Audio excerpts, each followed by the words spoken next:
Vernestra Rowe is a Mirialan female, 18 years of age, where we last left off with her. Mirialans were known for being near human in their attributes, with advanced dexterity and agility. Just entering her physical prime, Vernestra took full advantage of her species' inherited traits and relied mainly on her speed and agility as her primary physical traits. She has consistently been shown attempting to speed blitz her opponents in the early fight, while incorporating acrobatics into her fighting style for both offensive coverage as well as using it for tactical evasion. Her strength was not lacking either, shown by her matching Padawan Imri Kenataros blow for blow, despite the Padawan being nearly a head taller than her. Beyond that, her durability was average at best, however, and her endurance was comparable. She could contend with large groups of opponents, but could tire out after an intense overuse of her force abilities. Ben Skywalker was a human male, 18 years of age by the time of the novel Crucible, and was just entering his physical prime. Humans were known as the dominant species in the galaxy, and known for their adaptability to environmental changes and fortitude. While he doesn't hold many outright showings of his strength or speed, we do know that his grandfather Anakin was one of the most physically impressive Jedi in the Order's history, and his father Luke was not far behind. So it stands to reason that Ben, while maybe not holding equal physical might, at least shared some of their traits. At age 14, Ben was tortured by Darth Kaitis, who used the Embrace of Pain, a device which was often considered one of the most painful and torturous devices in the entire galaxy. Not only did he resist this pain, but broke himself free and then continued to help his father Luke against Kaitis immediately afterwards. Weeks later, Ben would overpower Tahiri Vela and her team of commandos while suffering from several untreated blaster wounds and was also unarmed at the time. Ben's endurance was also incredible and would be put to the ultimate test as he waged a titanic battle against armies of Lost Tribe of the Sith members and even the spirit of Abeloth that seemed endless, possibly going on for several days or even weeks or months. Both Ben Skywalker and Vernestra Rowe were of similar age by the time of this analysis. The main difference between the two is their respective focuses. Vernestra on speed and agility, while Ben focused on constitution and endurance. Both shared a similar level of strength, and Vernestra's Mirialan traits don't give her an advantage over humans. Ben definitely holds the overall edge in terms of endurance, since his showings are like 1,000 times more impressive than anything Vernestra has shown, but she has also been known to tire out after intense combat situations, and her emphasis on speed and agility actually screws her over more as the fight drags on. Ben has also dueled opponents like Tahiri Vela, and with all the several Lost Tribe of the Sith Lords, he has certainly some experience against more agile speed fencers, and his ability to keep fighting through extreme pain gives him the overall edge in my book. I award Ben Skywalker the edge for physical attributes and capabilities.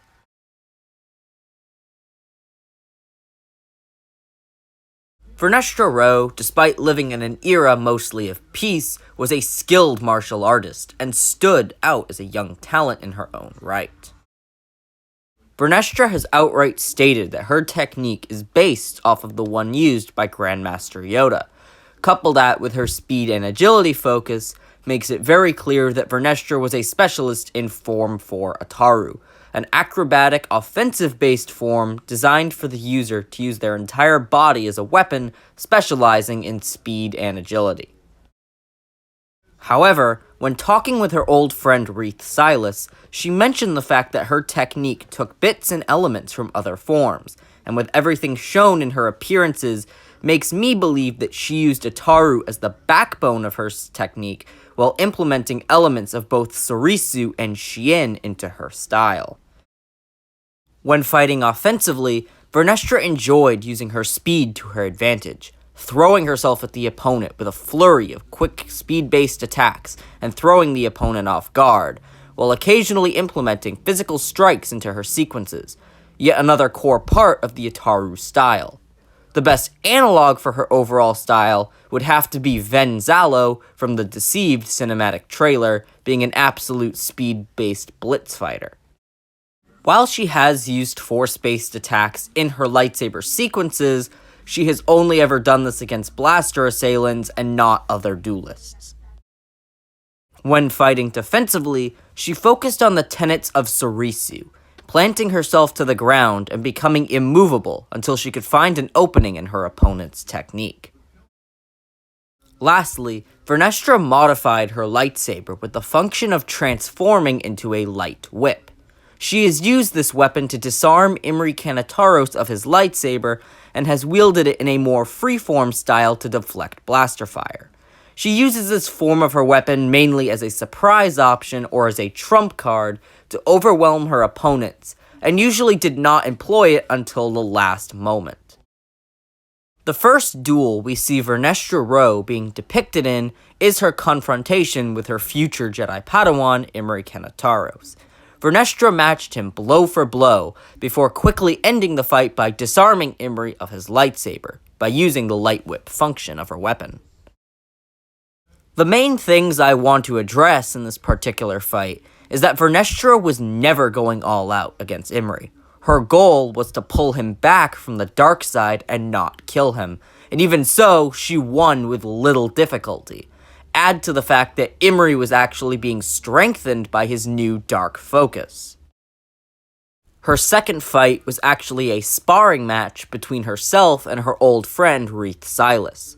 The two matched each other for quite a bit of time before Vernestra ultimately came out victorious, although she stated her belief that Reath had simply let her win, although it is also implied that the two were exact equals and were only stalemated until Reath forfeited. While I have partially downplayed Silas's martial abilities in my pre-mortem for Vernestra Rowe by stating his disdain for combat, newer stories and more knowledge about the character have been released since then, which somewhat defeat that statement outright. Reath Silas, despite being a Padawan, has actually shown quite the aptitude with the lightsaber, and has been shown matching the Jedi Knight Des Raiden and defeating his own master Comac Vitus in a sparring session, both of whom are at least in the low to mid master tier. So Vernestra matching and beating him is maybe a little more impressive than I gave her credit for. A veteran of the Second Galactic Civil War, and a pivotal fighter in the battle against Abeloth and the Lost Tribe of the Sith, it should come as no surprise that Ben Skywalker was a talented young martial artist in his own right. While his chosen form of lightsaber combat has never been outright confirmed, we have more than enough evidence to make an educated guess. During the era of the New Jedi Order, a form known as the Three Rings of Defense came into popularity among the Order, and personally, I believe that Ben, along with many other Jedi in his order, became a user of this style. The Three Rings of Defense was a tutorial style developed by members of the New Jedi Order to help students understand the basics of lightsaber combat. Similar to Form 1 Shicho from the Old Order, true masters of this style could turn it into a force of nature. As mentioned, the form possessed 3 rings of technique. The outer ring was focused on wide-sweeping motions, mainly employing power attacks. The middle ring focused on quicker blows and rapid strikes with flourishes. The inner ring was focused on tight and quick parries along with counterattacks. Ben's overall technique demonstrated him employing many of these styles in fights, and his best visual analog for this technique would have to be Phantom Menace Obi-Wan Kenobi. His main style was built on elaborate, flourishing swordplay, while implementing acrobatics and physical combat as supplements to assist his overall style, likely focusing on the middle ring, but could shift over to heavy cleaving strikes and power-based attacks when the situation called for it, showing skill in the outer ring. Ben Skywalker has fought against groups of Lost Tribe of the Sith members and was one of 6 Jedi to survive the attack on the Jedi Temple. While this army of Sith may seem easy at first, your eyes can be deceiving. We know that the Lost Tribe of the Sith would duel to the death to prove their strength and were in the Knight tier. Add to the fact that they were attacking in large numbers, and you can see the kind of challenge that Ben was going up against. Beyond that, Ben has also defeated Tahiri Vela in a lightsaber duel, as well as defeating her and her team of commandos without use of a lightsaber, which suggests some high-level skill in unarmed combat. While it is true that Tahiri was defeated by Ben due to being stunned by her accidental murder of Lon Shevu, we should also mention that in their other fight where she won, Ben was also injured and caught off guard. Lastly, I would like to mention Ben's brief duel with his first master, Jacen Solo, aka Darth Caedus. Although this duel was practically a landslide victory for Caedus, I do think it's at least impressive that Ben was able to hold the edge of surprise and at least contend with Caedus at all, especially when you know how powerful Caedus is. This round is a little harder to call. While many might try to instantly assume Ben Skywalker's superiority due to him contending with so many Lost Tribe of the Sith members and dueling opponents like Tahiri Vela and Darth Caedus, I would also like to point out how Vernestra stacked up here. Vernestra was able to defeat or at least match Reath Silas, who has shown at least low master levels of showing, and dare I even say it, but personally, I think Vernestra, if she is above Reath, is at least on the same tier as Tahiri Vela. Let's also not forget that Ben only won his duel with Vela due to her being caught off guard, and by that same token, Vela only beating him due to him being injured and distracted, along with her having extra commando allies. In my humble opinion, I believe that by the time of Fate of the Jedi, Ben Skywalker was at least the equal to Tahiri Vela as a martial artist, if not her slight superior. And with Vernestra in the same tier of skill as Vela, it puts them closer in skill than one might think initially. I'm not really considering Ben's duel with Caedus here, since not only was he pre-prime, but the fight was quite literally a landslide victory for the Sith Lord, and likely would stay that way even with Fate of the Jedi Ben, or Vernestra, or any of the opponents she's faced. Although I will commend Ben for being able to ambush Caedus later on during his fight with Luke. Moving into a technique comparison, I personally don't see Ben's use of the 3 rings of defense as giving him an edge over Vernestra, despite the form not existing in her era. The form draws many aspects from the classical forms that Vernestra knows so well, and while Ben is certainly the capable fighter, he is no Corran Horn when it comes to the style. Shifting over to the discussion of Vernestra's Light Whip, it does bring an interesting situation to this matchup, since Ben has never encountered this kind of lightsaber before, and doesn't really have a counter to it. While it's possible that Luke may have given him training to defend against such a weapon due to his own confrontations with Lumaya, we don't know this for a fact, and it's way too much of an assumption to be considered fact, and Ben doesn't have a second lightsaber to help him counter such a weapon. By that same token, I'm not entirely sure that Vernestra's skill with the Light Whip is enough to outright stomp Ben with its use, since she only really uses it as a last resort, and I don't think she's quite a Githany with the whip, and to even compare her to Lumaya is an outright joke. Ultimately, I see this match as more of a yin-yang situation. If Ben can't defend against the Light Whip, Vernestra wins, and vice versa. Since there's no outright way to state either outcome, I am calling an impasse. I declare Vernestra Rowe and Ben Skywalker as equals, as martial artists and lightsaber duelists.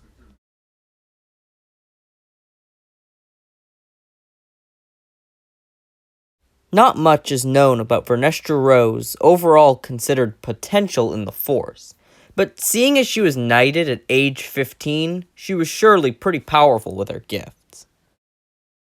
Physical-based Force augmentation was a standard, and Vernestra was no exception in her application, enhancing her physical capabilities to the superhuman levels of all trained Force users. In the realm of sense-based abilities, she was capable of the basics, while instinctually sensing disturbances, sometimes even before they happened. She even possessed a special affinity for Force visions, seeing the design for her light whip as well as hyperspace paths through her dreams.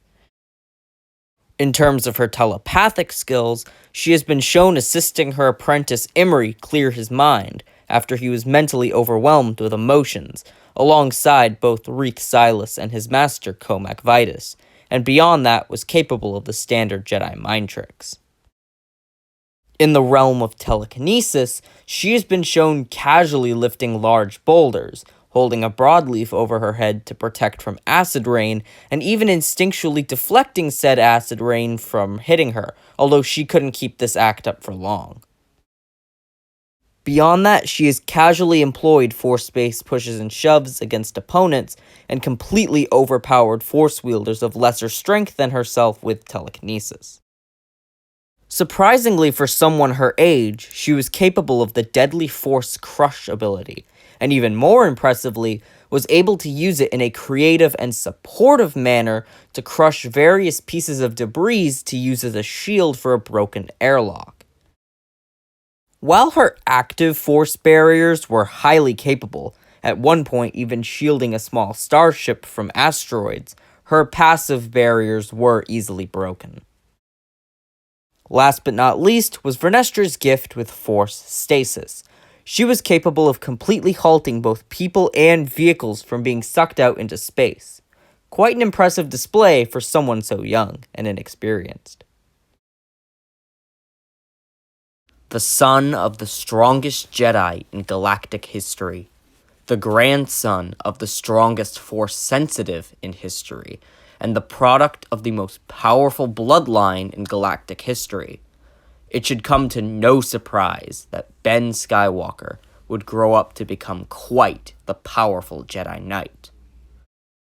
While he was certainly nowhere near as powerful as his father, nor his grandfather, and perhaps not even as strong as his cousins Darth Caedus and Jaina Solo Fell, he was certainly a young, powerful knight in his own right, and shared the Skywalker's innate talent to quickly learn new Force techniques almost as soon as he was introduced to them. Who knows, maybe I'll make a ranking the Skywalkers by power list. Wouldn't that be fun? Actually, that's a terrible idea, because no matter what I do, people are going to have a fucking meltdown wherever I place Anakin. Actually, you know what? Yeah, I might have to second guess that one. Like all trained Force wielders, Ben was capable of Force-based physical augmentation to enhance his physical attributes to the superhuman levels. His raw telekinetic power was already quite impressive, notably throwing boulders and even capable of causing an avalanche at one point. To make this avalanche feat even more impressive is the fact that Ben had been stranded on Zyos for days without food or water prior, meaning he wasn't at peak strength when he accomplished this. He could also use the Force more subversively, on one occasion even jamming a training droid's gun with its own ammunition. In the realm of combat-based telekinesis, Ben could use Force pushes and shoves to scatter groups of opponents or disrupt their attack sequences, use the environment to throw and attack his opponents, telekinetic manipulation of his lightsaber, and was capable of penetrating the Force defenses of other trained Force wielders, although he was only capable of doing this against Force wielders of equal or less power than himself. His telekinetic defenses were capable, and were only capable of being broken by figures of equal or greater strength than himself, although that's as far as his defense went, and he had no aforementioned knowledge of Tuta Mentis. In the realm of telepathy, Ben was capable of the standard Jedi mind tricks, but but again, his range didn't go much further than that. Skywalker was also capable of a rare and powerful form of Force concealment, titled Force Disappear, which had a user practically vanish from other Force wielders. At age 16, Ben began to learn the obscure and incredible power of flow walking, where he could see both the past and future in reality, although he couldn't affect it, and he tended to avoid such a power due to its complex and dangerous temptations. Another thing to mention is that as a child during the Yuuzhan Vong War, Ben was able to instinctually use the Force Sever ability on himself to cut off his connection to the Force to stop Abeloth's probing. However, it is never stated if he actually trained to learn the power, and I personally lean on the idea that he couldn't actively employ the power and only performed it instinctually the single time. Lastly, I wanted to talk about one of Ben's strongest and potentially infamous showings of power. During his final battle with Abeloth, Ben was able to call on his full power to unleash a Force Blast considered powerful enough to knock a frigate out of orbit. While certainly very impressive, and easily his most powerful accomplishment, he's only accomplished this once, and I doubt he can do it again unless really provoked. In terms of overall power, I believe that Ben Skywalker's best analog in terms of Force power would have to be his father, Luke Skywalker. While many scale Ben to Luke as he was during Return of the Jedi, I would actually scale him above this version of Luke and closer to how he appeared in the Thrawn trilogy and fan service the series, The Mandalorian Season 2. God, what a cough I have. Although I don't think Ben comes anywhere near his father's power during either Dark Empire or as Grand Master. It's all tied up, and since Force abilities are likely the deciding factor, I will be proceeding directly to the final verdict. Physical augmentation really just cancels out to their physical attributes, where we have already made our conclusions. In the realm of telepathy, neither are really bringing anything significant, nor anything the other can't resist, so that cancels out as well. In terms of more obscure abilities, Ben Skywalker is definitely more powerful due to his knowledge of flow walking and Force Disappear. However, he doesn't even use flow walking to begin with, and it isn't combatively viable. Although if you'll allow me, I do have a theory about the secondly mentioned power. During the Battle of Kashyyyk, as Luke Skywalker battled against Darth Caedus, the young and quite injured Ben Skywalker was able to rally and successfully blindside Darth Caedus from behind with a vibroblade. While you could make the argument that Caedus was so caught up in his duel with Luke that he simply didn't notice, I personally don't know if I can agree with that, especially when we know just how insanely powerful Caedus is. My personal theory is this. After escaping the embrace of pain and preparing for his ambush, Ben used a form of Force Disappear to temporarily mask his presence from Caedus, to make sure he couldn't anticipate the attack before blindsiding him. It's just a personal theory on my part, but if it is true, then this speaks really highly to Ben's cloaking abilities, since sneaking up on someone as powerful as Darth fucking Caedus is no easy task, especially while injured and pre-prime. However, I don't think that Ben is going to be able to use this power against Vernestra effectively, since this is a one-on-one fight, and Ben isn't going to be getting the chance for a sneak attack. This leaves us with both Vernestra Rowe and Ben Skywalker's greatest Force advantage, their respective uses of telekinesis. Both are telekinetic savants who use their abilities with great power, variety, and precision. The main difference is their overall applications and how they attribute to their respective eras. Vernestra Rowe, while certainly a powerful young knight, is what I would refer to as an environmental Force wielder. her emphasis of power being more directly focused as a support class role to assist the environment around her to protect either herself or other lives. Rather than use Force Crush to crush someone's heart, she would crush debris to block up a broken airlock. Rather than use Force Stasis to freeze an opponent in place, she would do it to keep people from falling off a cliff, etc., etc. The only real use of her telekinesis in active combat was basic pushes and shoves, and as previously mentioned in my breakdown of her martial arts abilities, she never really used Force integration in her saber sequences when facing other trained Force wielders. This is indicative of her era, where Sith were long thought dead, and the Order's emphasis was on peace and protection rather than combat.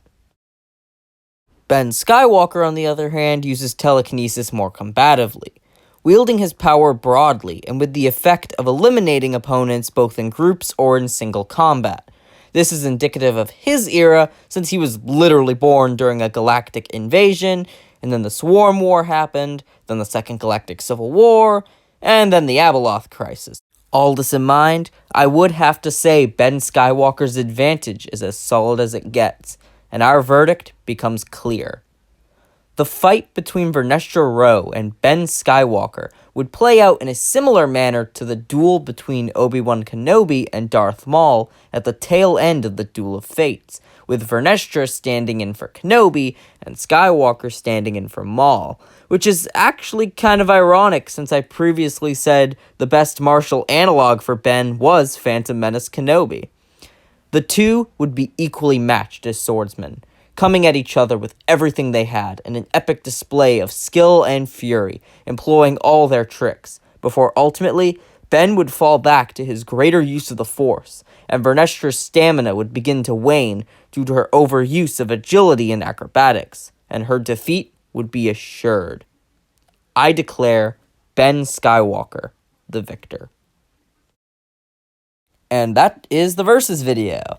Sorry I've been gone so long. I've been so busy with rewrites and pre-writes and writing projects that it's been a little while since my last Versus video.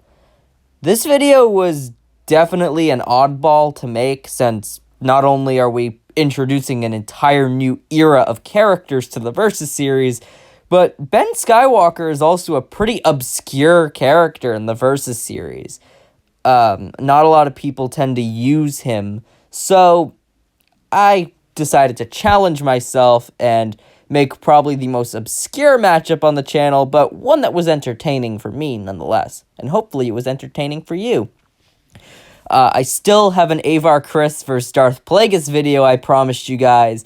You guys definitely want to stick around for that one. That's a doozy. That's a big match, and it's very exciting. I think it's very exciting, and I think you guys will find it very exciting.